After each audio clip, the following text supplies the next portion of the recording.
Good morning class 8। जैसे कि हमारे सिविक्स का जो लेसन इंडियन कॉन्स्टिट्यूशन वो कंप्लीट हो चुका है और जिन स्टूडेंट्स ने अपना वर्क कंप्लीट नहीं किया है जल्दी से जल्दी अपना वर्क जो है कंप्लीट करके सेंड कर दे। ओके, आज हम पढ़ेंगे हिस्ट्री का lesson second, from trade to territory. Territory का मतलब होता है क्षेत्र, यानी कि व्यापार से लेके उनके क्षेत्रों तक जो कंपनी स्टैब्लिश पावर हुआ था वो किस तरह से हुआ था वो हम इस लेसन में पढ़ेंगे। By the second half of the 18th century, a new power was emerging on the political horizon, the British। जब सेकेंड हाफ आया था 18th सेंचुरी का तो जो एक नई पावर जो एमर्जन हुई थी पॉलिटिकल हॉरिजन का मतलब बॉर्डर या सीमा, एक पॉलिटिकल सीमा के अंदर एक नई पावर एमर्ज हुई थी, वो थे ब्रिटिश। हमारे जो अंग्रेज वगैरह थे ना ब्रिटिश, वो आए थे उस टाइम में। द ब्रिटिश जो थे originally came as a small trading company. British जो थे वो यहाँ पर किस लिए आए थे? व्यापार करने के लिए, अपनी कंपनी स्टैब्लिश करने के लिए। और जो था उन्होंने बहुत सारे प्रदेशों को भी जीता। How then did they came to be masters of a vast empire. तो कैसे जो वो यहाँ पर आए और उन्होंने अपने एम्पायर को बड़ा किया या फैलाया। In this chapter you will see how this came about. इस चैप्टर में हम पढ़ेंगे कि ये सब कुछ जो है वो कैसे हुआ। सबसे पहले आई हमारी ईस्ट इंडिया कंपनी। 1600 में ईस्ट इंडिया कंपनी जो थी उसने एक चार्टर लिया था रूलर ऑफ इंग्लैंड के अंदर। क्वीन एलिजाबेथ फर्स्ट जो थी उसने ग्रांटिंग किया था सोल राइट। वो उसने जो अकेले कैसा राइट किया था व्यापार करने के लिए ईस्ट के साथ में। इसका मतलब ये होता है कि कोई भी दूसरा जो ट्रेडिंग ग्रुप है इंग्लैंड में वो जो ईस्ट इंडिया कंपनी के साथ में काम नहीं कर सकता, यानी कि सिर्फ एक को ही जो अपना राइट प्रदान किया गया था, that no other trading group in England could compare with the East India Company. With this charter the company could venture cross the oceans. इसी चार्टर के साथ में, यानी कि इसी हम लोग एक बोल सकते हैं कि उन्होंने एक फरमान जारी किया, तो इसी चार्टर के साथ में कंपनी जो थी उसने जो है अपना वेंचर क्रॉस किया था ओशियन तक, लुकिंग फॉर न्यू लैंड्स। वो नए लैंड्स की तलाश में थे, from which it could buy goods of at a cheap price.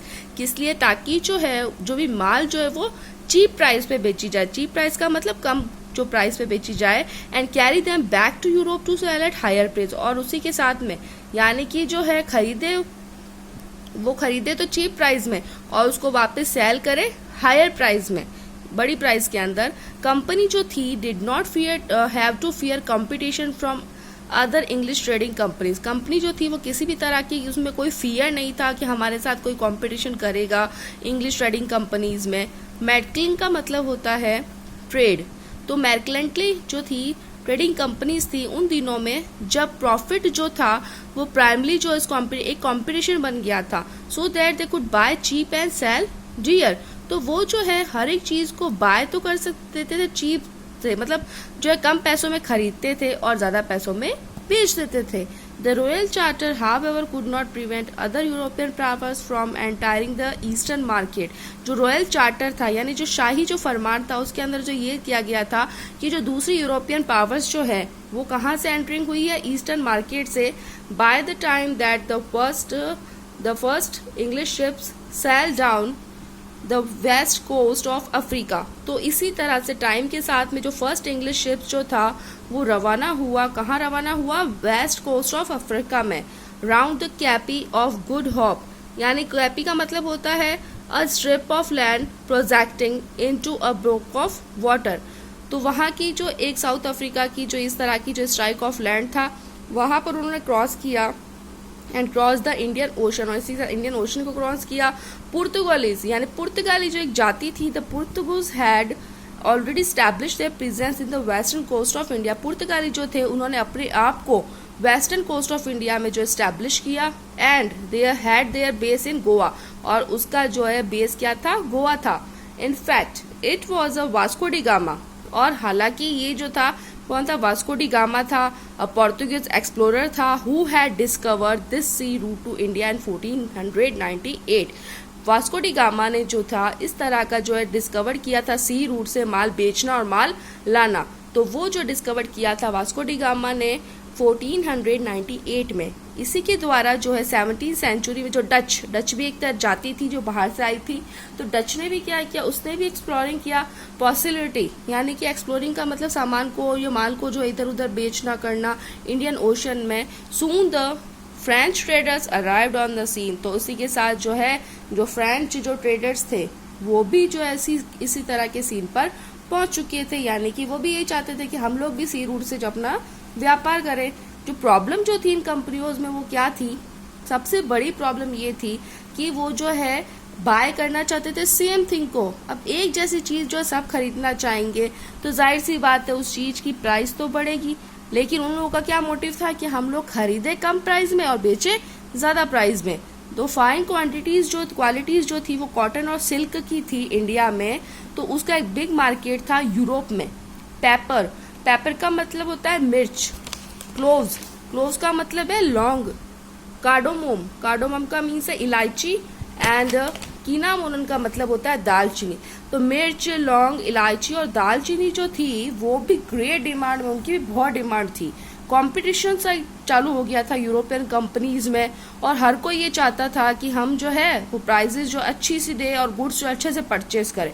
तो इसीलिए क्या किया गया था, प्रॉफिट को कम कर दिया गया था ताकि वो लोग जो है अर्न कर सके।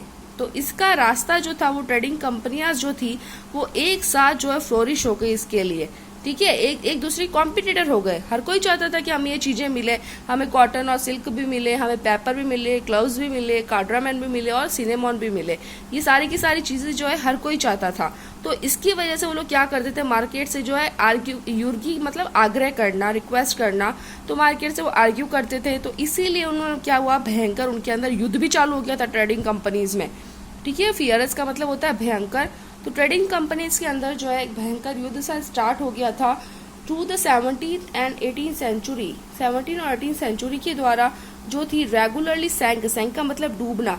जो शिप्स वगैरह थी दूसरे की, वो एक दूसरे की रेगुलरली शिप्स वगैरह डुबा देते थे। नाकाबंदी रूट्स हो गई थी, और जो है राइवल शिप्स जो है वो मूविंग करती थी किसके साथ में, turn your page, with supplies of good. और तभी जो है राइवल्स जो कंपनियां थी उनकी शिप्स जो है वो सप्लाईज होती थी गुड के लिए।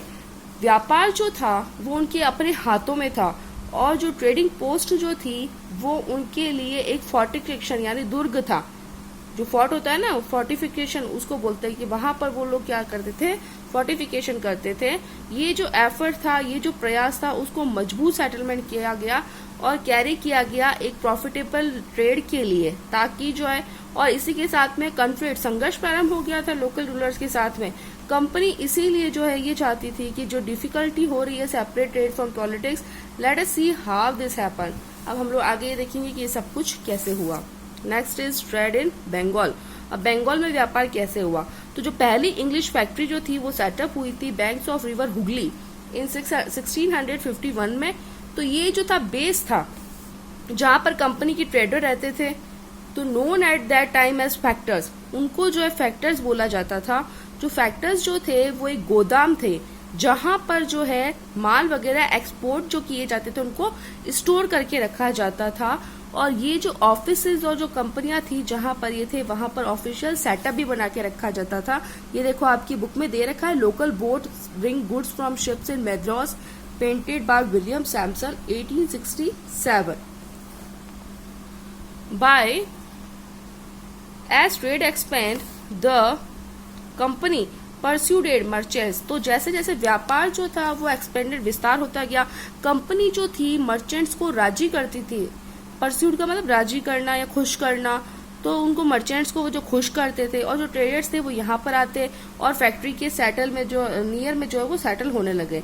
बाय 1619 ये जो हुआ था, बिल्डिंग जो थी एक फोर्ट की, वो वहां पर सेटलमेंट हो गया। 2 साल बाद में ये जो हुआ था, मुगल वहां पर आए और उन्होंने जो कंपनी की जमींदारी थी वहां पर उन्होंने 3 विलेजेस स्टैब्लिश किए उनके हिसाब से। तो one of these was Kalikata, उसमें से एक था Kalikata, which later grew into the city of Calcutta, जो कि कहाँ पर हुआ था, जब सिटी ऑफ कैलकटा हुई थी उसके बाद में स्टैब्लिश हुआ था, as it is known today, जिसको हम लोग आज क्या बोलते हैं, कोलकाता। इट ऑल्सो परस्यूडेड, उसी के साथ में जो मुगल एम्पायर जो थे उनको भी खुश किया गया, औरंगजेब को। एक फरमान जो औरंगजेब ने इशू किया था कि company granting the company the right to trade duty free. तो कंपनी के टाइम में ये किया गया था कि इस तरह की जो राइट, जब ट्रेड के टाइम में राइट, जब ड्यूटी दी जाए उसको फ्री किया जाए। तो जो कंपनी जो थी वो ये कोशिश कर रही थी कंटिन्यूसली कि जो उनकी जो कंसेशन थे, उनके जो छूट थे, वो दी जाए, उसी के साथ जो है वो सफाई से चलाया जाए, उनकी जो विशेष अधिकार है उनको एग्जाइटिंग किया जाए। औरंगजेब जो था उनका फरमान जो था वो बहुत ज़्यादा दूरी पे, मतलब हर एक बहुत ज़्यादा लंबा चला है। ग्रांटेड ओनली द कंपनी, वो ना केवल सिर्फ कंपनी के राइट का और ट्रेड के लिए ड्यूटी फ्री करना चाहता था, बट ऑफिशियल जो था कंपनी का, जो वो चाहते थे कि प्राइवेट ट्रेड हो हर एक साइड में, वर एक्सपेक्टेड टू पे ड्यूटी, तो उसके साथ में उसको क्या दिया जाए, उसको पे भी दिया जाए, जो ड्यूटी कर रहा है। दिस दे रेफ्यूज टू पे, लेकिन उन्होंने उसको देने से मना कर दिया, causing an enormous loss of revenue of Bengal. तो इसकी वजह से क्या हो गया, इसकी वजह से बंगाल में जो था वो रेवेन्यू स्टार्ट हो गया था। How could the nawab of Bengal Murshid Quli Khan not protest, तो कैसे जो बंगाल का जो नवाब था मुर्शिद कुली खान वो प्रोटेस्ट नहीं हुआ, वो हम लोग कल पढ़ेंगे। Okay, so tomorrow we read trade led to battles, यानी कि जो बैटल्स जो थे वो कैसे स्टार्ट हुए वो हम लोग कल पढ़ेंगे। Till then, thank you.